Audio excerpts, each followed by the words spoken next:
The impact of climate change on flora and fauna. Every Friday, thousands of people go on the streets and demonstrate.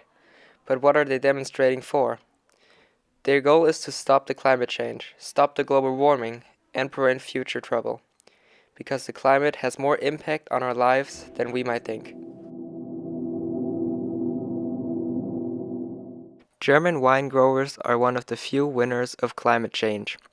Because the global temperature is rising, it is too hot to grow wine in countries like Spain and Italy. Due to these temperatures, the optimal areas for growing the grapes are more in the north, at this time in Switzerland. Also in the northern part of Germany, it becomes possible to produce regional wine.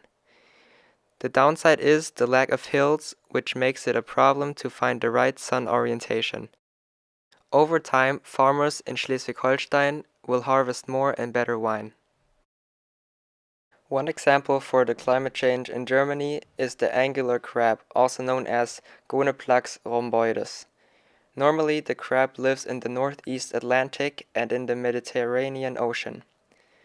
Due to the climate change, the water temperature in the North Sea has risen and the crabs have increased their habitat up to the north. The first angular crab was found in 2000. Back then it was rare to catch a crab of this sort, but the amount has increased since 2000. Even though the crab is conquering our seas and doesn't have any enemies, it doesn't harm any plants or other species. But at the end, Germany also needs to take cover against the climate change.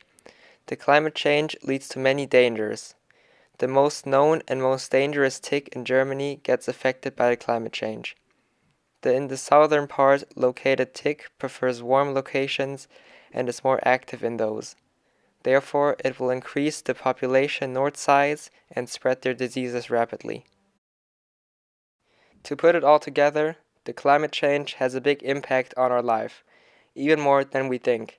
The climate change doesn't always have a bad impact, but also the smallest aspects of the ecosystem can lead to big future trouble.